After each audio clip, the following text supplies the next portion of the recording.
Baru saja beberapa hari yang lalu saya mendapatkan berbagai pertanyaan dari sahabat-sahabat yang berada di Indonesia mengenai peraturan yang ada di negara Swiss. Karena mereka sudah membaca dari berbagai media yang beredar di Indonesia yang menulis ya beberapa artikel membuat mereka bingung sehingga mereka itu langsung menanyakannya kepada saya. Jadi teman-teman, pada kesempatan video kali ini saya akan memberikan klarifikasi ya atau pengetahuan yang saya ketahui selama saya hidup 40 tahun di negara Swiss ini. Halo sahabat tercinta dimanapun kalian berada, jumpa lagi dengan saya Pribumi Bandung dari Switzerland. Semoga kalian semua selalu ada dalam keadaan sehat dan sejahtera. Amin.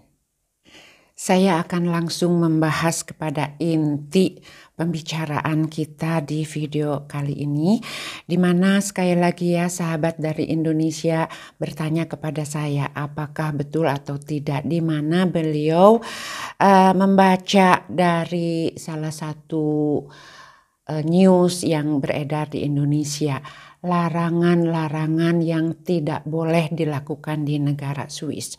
Contohnya adalah larangan berbicara keras. Lantas juga larangan kalau kita masuk ke rumah orang harus melepas sepatu. Larangan ngebut. Lantas juga larangan membayar dengan mata uang asing ya, karena di negara Swiss memakai mata uang Swiss franc. Lantas juga dilarang kencing sambil berdiri, dilarang membaca puisi saat main ski, dilarang menjelajah gunung dengan sepatu yang buruk. Lantas juga dilarang kalau naik eretan yang artinya naik slide ya, atau kalau di sini dibilangnya slite, itu harus wajib memakai helm. Lantas juga ya seperti itu ya, kita bahas satu persatu. Jadi di sini saya akan begitu saya menerima ya, linknya juga ada ya dari berita yang beredar di Indonesia. Di sini saya akan menjelaskan ya, sebetulnya itu ada yang betul larangan dari pemerintah ya, seperti kalau sudah jam 10 malam itu kita tidak boleh membuat keributan karena mengganggu tetangga. Namun tentu saja ini pun ada toleransi ya. Jadi kalau contohnya kita mau membuat satu pesta ya di rumah kita, tentu saja melebihi dari jam 10 malam, maka kita dengan mudah ya bisa mendatangi tetangga terdekat dan kita bertanya, halo maaf besok saya akan mengadakan pesta, pasti di rumah saya akan ribut sampai larut malam, mohon maaf kalau jika mengganggu. Nah ini biasanya kalau kita ya berkomunikasi dengan tetangga kita secara baik, mereka pun tidak akan marah dan mereka pun akan bilang oh ya it's okay, tidak tiap hari, katanya demikian. Jadi memang kalau di atas jam 10 malam kebanyakan masyarakat di sini itu kita tidak membuat keributan. Namun di sini tertulis juga ya pertanyaannya, katanya dilarang membanting pintu mobil setelah jam 10 malam. Nah ini kan terlalu mengada-ada ya. Kalau membanting pintu mobil jam berapa aja ya itu sebaiknya tidak dilakukan gitu. Namun tidak ada larangan untuk itu. Jadi ini tergantung pribadinya dan di sini kita harus betul-betul memakai logika ya. Mana ada orang membanting mobil lantas akan dilaporkan ke polisi, itu kan juga tidak ada ya sebetulnya. Jadi di sini itu yang utama akan saya garis bawahi, di mana kita kalau membaca berita itu pakai juga logika kita ya, tolong disaring. Dan ini tuh memang sangat membahayakan ya, jadi menyesatkan berita-berita yang seperti ini, di mana mereka asal membuat berita saja tanpa ada kebenarannya. Nah, di sini pun saya akan bicara pertanyaan yang kedua adalah di Switzerland dilarang berbicara keras. Oh, sebetulnya tidak ada ya larangan tertulis seperti itu. Namun di sini pun ya kita tahu diri ya, contohnya kalau kita di restoran suasananya nyaman, sepi, otomatis toh kalau kita ngomong jadi pelan-pelan. Atau kalau kita di kendaraan umum ya, kalau di negara Swiss itu kebanyakan juga sepi gitu ya, orang-orang duduk karena kita saling menghormati privasi orang lain. Maka kalau ada datang seseorang yang berbicara teriak-teriak atau ngobrol keras ya, kita itu paling hanya ngeliat ya, karena aneh kalau di negara ini. Namun kalau larangan resmi itu saya tidak pernah melihatnya, terkecuali ya kalau contohnya kalau kita pergi ke rumah sakit ada plang atau tanda ya di kertas kayak begitu, hanya tanda handphone dimatikan atau juga tanda begini ya, yang berarti artinya kita quiet ya, jangan ribut kayak begitu. Nah kalau seperti ini saya pun pernah melihat ya, di Indonesia juga sama, kalau di tempat-tempat tertentu itu ada sign-sign seperti itu. Atau kalau kita mau masuk ke gereja juga kita bisa melihat ada larangan seperti itu, berarti jangan bicara keras-keras. Nah demikian ya adanya yang saya alami dan saya tahu di sini. Lantas yang berikutnya adalah larangan jika masuk ke rumah orang tanpa melepas sepatu. Nah ini juga saya baru tahu ya kalau ternyata ada larangan tersebut. Sebetulnya teman-teman kalau larangan resmi sekali lagi tidak ada ya. Jadi kebanyakan kalau kita bertamu ke masyarakat di negara Swiss itu, kita melepas sepatu itu karena untuk alasan higienis dan untuk alasan kenyamanan kita selama berada di dalam rumah. Apalagi kalau di musim dingin ya, kebanyakan orang kalau keluar itu memakai sepatu winter, yang artinya sepatu boots yang tebal, yang nggak nyaman ya kalau dipakai di dalam rumah yang bersih. Nah makanya kita membuka sepatu, dan biasanya kita itu disediakan juga sandal-sandal khusus untuk dipakai di dalam rumah seperti itu. Jadi kalau larangan resminya itu saya belum dengar ya.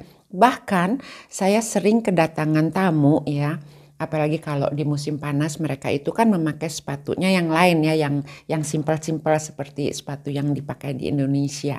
Saya pun bilang sama tamu saya, Anda boleh memakai sepatu Anda kalau mau. Nah ada juga yang memakai sepatunya karena dia merasa nyaman ya, atau kalau banyak juga yang no saya lebih nyaman tidak memakai sepatu, jadi dia lepas ya. Itu kebanyakan kalau musim panas. Namun kalau musim winter sekali lagi, sepatu yang dipergunakan itu kan besar-besar kayak sepatu tentara ya, berat kayak begitu. Nah mereka itu kebanyakan membuka sepatu karena juga cuaca atau kondisi di luar itu kotor dari salju ya. Jadi kita nggak enak kalau mau memasuki rumah orang membawa kotoran dari luar ya, dan jalan-jalan di rumahnya. Kita kan nggak enak, jadi kita buka atas kesadaran kita sendiri. Nah itu pun yang saya tahu selama hidup saya di negara Swiss. Kalau peraturan resmi tidak diperbolehkan, itu saya tidak tahu. Lantas yang dipertanyakan lagi adalah dilarang ngebut jika berkendaraan karena akan mendapatkan denda antara 40 sampai 250 Swiss franc.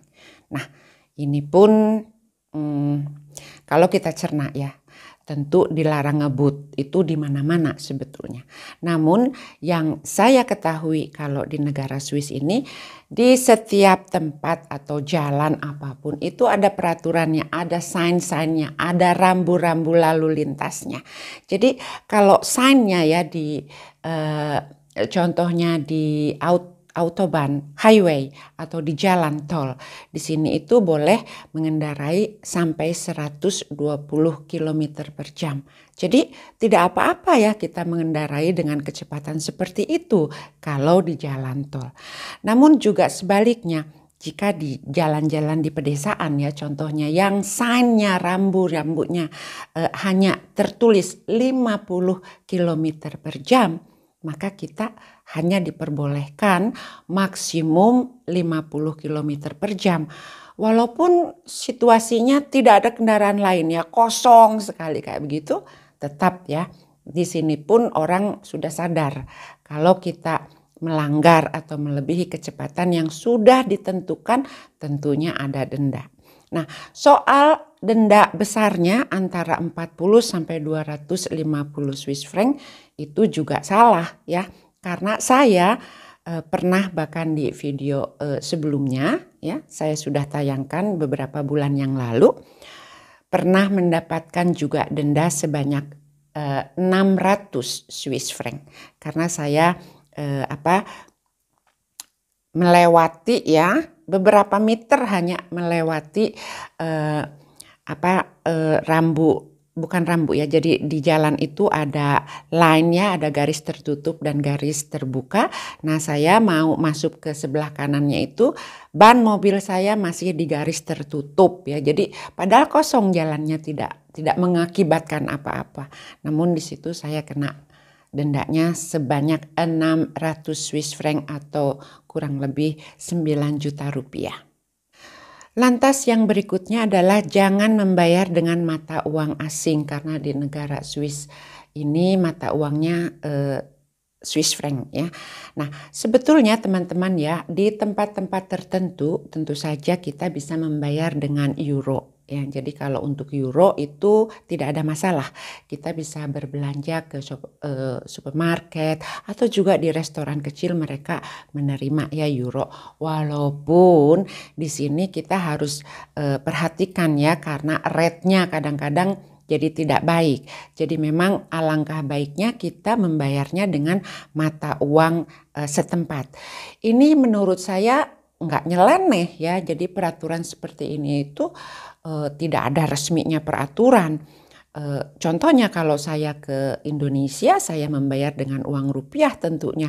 Walaupun kalau kita diem di hotel ya, kita bisa membayarnya dengan US dollar ya, seperti itu. Ataupun begitu tiba di imigrasi di bandara ya, orang asing yang masuk itu kan harus membayar kayak visa ya, masuk ya untuk tinggalnya di situ sebanyak 500.000 rupiah. Namun kita pun bisa membayarnya dengan US dollar. Nah, jadi di sini itu bukan larangan ya, jadi tidak sama sekali dilarang. Hanya saya bisa jelaskan kalau kita membayar dengan mata uang rupiah di negara Swiss tentu belum tentu diterima ya, karena itu tidak umum. Tapi kalau kita membayar dengan mata uang euro ya, itu di negara Swiss itu sudah biasa. Lantas juga yang berikutnya, satu pertanyaan yang membuat saya ngakak tertawa haha kayak begitu. Katanya untuk laki-laki dilarang kencing sambil berdiri. Waduh. Betul ya, saya belum pernah mendengar ada larangan seperti itu. Jadi ya tergantung ya, mau berdiri atau duduk. Kalau kencingnya di tengah kota itu tidak ada larangan, namun itu kan nggak normal seperti itu. Jadi kalau larangan resmi saya pun belum pernah dengar. Karena banyak sekali orang-orang yang mungkin naik sepeda ke atas gunung ya, kalau mereka memerlukan untuk mohon maaf ya, untuk buang air kecil, itu kadang-kadang kan tidak tersedia toilet ya. Jadi maksudnya kalau di negara Swiss itu banyak ya, kalau di tempat-tempat tertentu selalu ada toilet, itu ada. Namun kalau kalian naik sepeda atau jalan kaki masuk ke hutan-hutan, ke gunung, tentu di sana tidak ada toilet. Dan untuk laki-laki yang mau membuang air kecil itu, saya pikir mau berdiri atau mau bagaimanapun itu hak beliau ya. Jadi kalau larangan resminya juga seperti yang ditulis oleh salah satu berita yang ada di Indonesia, katanya kalau di Swiss itu dilarang, untuk laki-laki dilarang kencing sambil berdiri. Nah, ini pun menurut saya sesuatu yang harus dicerna kembali ya. Sangat menyayangkan berita-berita seperti ini tuh, menurut saya sampah kayak begitu ya, membuat orang bingung. namun saya yakin jika sekali lagi kalian memakai logika ya kayak begitu ya, jangan terlalu tertutup ya kayak begitu. Nah, saya yakin kalian akan mengetahui kalau berita itu hoax ya, jadi hanya dibuat-buat saja untuk sebuah konten.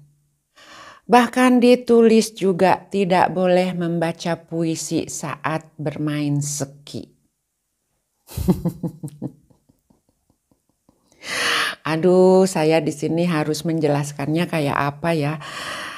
Ini sama sekali dan betul-betul ini hoax ya. Jadi seseorang yang mau main seki, mau nyanyi, mau baca puisi, mau berdoa, mau apa, itu urusan pribadi ya. Jadi tidak ada larangan. Saya pikir negara Swiss pun tidak akan memikirkan sampai sedetail demikian ya, karena ini adalah hak ajasi manusia, hak seseorang, dan di negara ini tuh terkenal sekali hak ajasi manusianya itu sangat dijaga ya di sini. Jadi untuk berita seperti itu sekali lagi itu tidak betul. Yang berikutnya adalah dilarang naik eretan atau slide ya, kalau di sini dibilangnya slide. Itu tanpa memakai helm. Nah, di sini saya pun akan menjawab ya. Sebetulnya kalau permainan slide atau slide atau eretan itu merupakan permainan sehari-hari masyarakat di sini dari anak kecil sampai orang tua jika musim salju. Jadi kalau di Indonesia itu seperti main apa gitu ya di halaman rumah, demikian ya. Jadi itu merupakan kehidupan sehari-hari dan tidak ada peraturannya. Dilarang main eretan atau slide tanpa memakai helm. Itu tidak ada peraturannya. Namun di sini kesadaran dari masyarakatnya, ya dari pribadinya. Tentu saja jika kita main slide-nya itu ya, atau main eretannya itu dari atas gunung yang terjal, nah kita sadar lebih baik kita memakai helm. Nah seperti itu. Jadi kalau larangan untuk tidak memakai helm itu tidak diperbolehkan, itu tidak ada ya. Karena di sini anak kecil umur 1 tahun juga biasa main itu kalau di musim salju. Hanya tergantung dari ketinggiannya berapa. Jadi di sini pun ada kalau peraturan resmi itu tidak ada ya, namun di sini diperlukan juga kesadaran dari kita, dari masyarakatnya untuk menentukan keamanan kita selama kita bermain eretan itu atau bermain slide. Lantas yang berikutnya katanya dilarang menjelajahi gunung dengan sepatu yang buruk. Ya, tidak ada larangan seperti itu ya. Jadi hal ini merupakan kesadaran diri sendiri. Jadi di sini itu kita jangan terlalu bodoh ya. Jadi maksudnya kalau kita mau menjelajahi gunung, sepatu pun harus diutamakan kenyamanannya untuk tidak licin. Apalagi kalau gunungnya bersalju, tentu harus memakai sepatu khusus yang tidak cepat dingin ya, seperti itu teman-teman. Kalau larangan secara ini tuh ya enggak juga sih ya. Jadi semua orang tuh sudah tahu kalau mau naik gunung itu tentu tidak akan memakai sepatu high heel. Nah sekali lagi jadi berita-berita seperti ini tuh terlalu mengada-ada menurut saya. Kalau dari saya pikir bukan saja di negara Swiss ya, di negara manapun kalau kita mau mendaki gunung itu tentu kita harus sudah tahu ya, kalaupun di Indonesia sudah tahu sepatu apa yang baik untuk dipergunakan. Jadi pada kesempatan video kali ini saya menghimbau untuk rekan-rekan YouTuber, konten kreator, atau juga untuk semua yang sering menulis di media online, tolong ya berikan informasi yang baik ya, jangan menyesatkan para penonton kita atau juga para pembaca kita. Nah di sini pun sebaliknya ya, sebagai teman-teman yang membuka YouTube atau juga membaca berita-berita dari koran, majalah online dan macam-macam ya, juga kita harus pandai-pandai mencerna, karena yang saya lihat tidak semua berita yang disajikan itu ya di media sosial itu betul banyak yang hoax. Tolong di stop ya, untuk apa kayak begitu. Nah, ini teman-teman kembali lagi kepada diri kita. Kita harus pandai-pandai mencerna dan juga menyaring, tidak semua berita itu betul. Saya Pribumi Bandung mengucapkan terima kasih sudah menyimak video ini dan sampai jumpa di video selanjutnya. Goodbye.